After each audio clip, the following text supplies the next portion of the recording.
I am going to discuss chapter 1 of class 10th geography, that is resource and development. Here there are two terms concerned. One is resource and another term is development. The term resource was first time coined in geography by US geographer Zimmerman in the year 1933 in his book Resource Geography.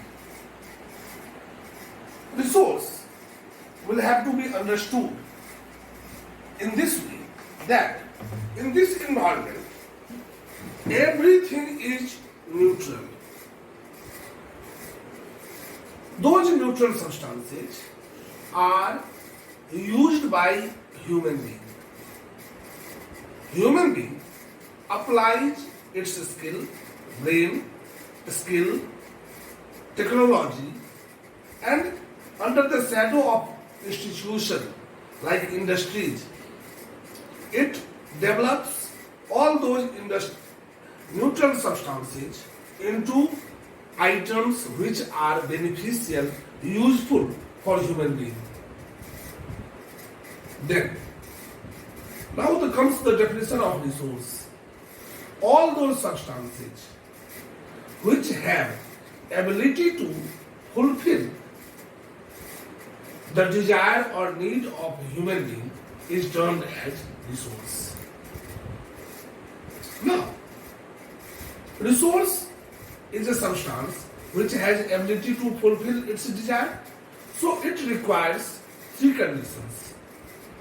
First, that its availability, its economic feasibility, and then ethics involved in it. So then, after following those three conditions, we come to conclusion that resource is useful only for human being, and here human being itself is a resource, as well as all those natural substances which are present in nature become resources. So if you draw a triangle, in the center there is a human being, and then there are natural substance, and another is technology, and then institution. So natural substances with the help of technology and institution become natural or resource. Resources are basically of two types. One, basically, if you take the holistic approach of resource, then it is of two types. One is natural, that is what nature has endowed us, and second one is human being and human need. In nature, we have lithosphere comprising of valuable resources like minerals, soil, etc. Then we have hydrosphere, where water and dissolved salts and minerals along with polymetallic nodules make it most valuable resource.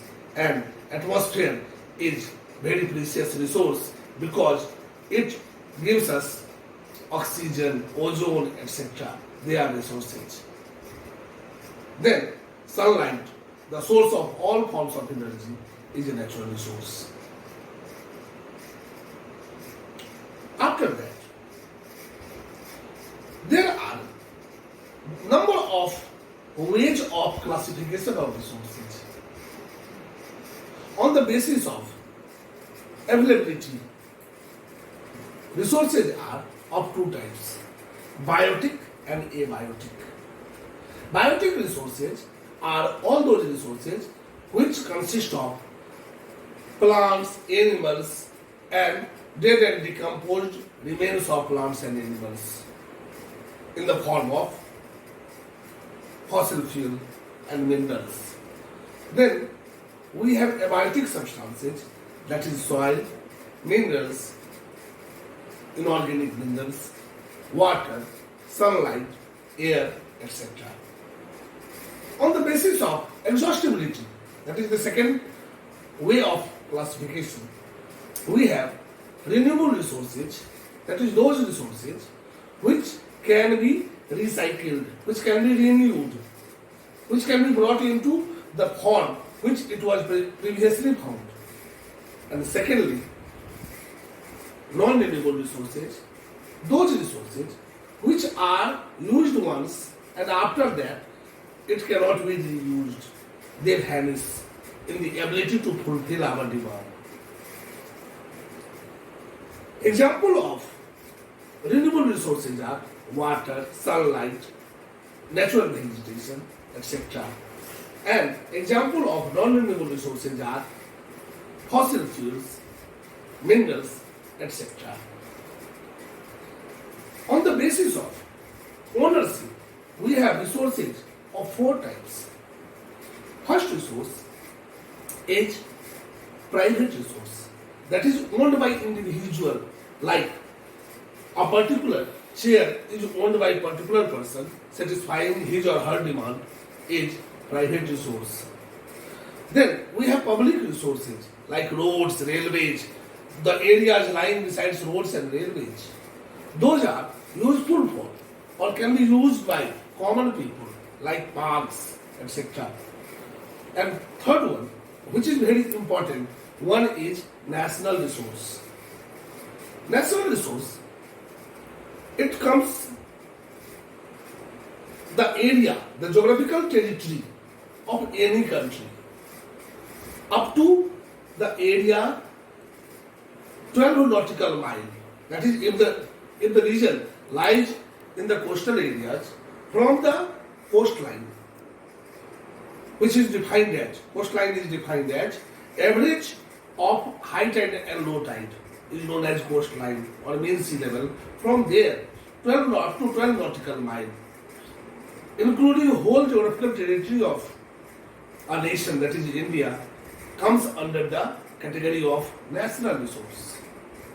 Here, we have to understand one more point, that is exclusive economic zone. That is, from the boundary which is 12 nautical mile from coastal area, from 12 nautical mile point to 125 nautical mile, that is up to 200 kilometers in the ocean. Under Geneva Convention, every country has been given right to harness resources. As far as India is concerned, it has plenty of resources under exclusive economic zone in Bay of Bengal, Arabian Sea and Indian Ocean, where our fishermen catch the fish. Then availability of polymetric nodules, salts, etc. Navigation, they make a useful resource. And fourth type of resource on the basis of ownership is international resource. That resource which is found in the ocean beyond 200 nautical miles, where every country is entitled to use it for navigation and international trade. No country can own it. Such a resource is called as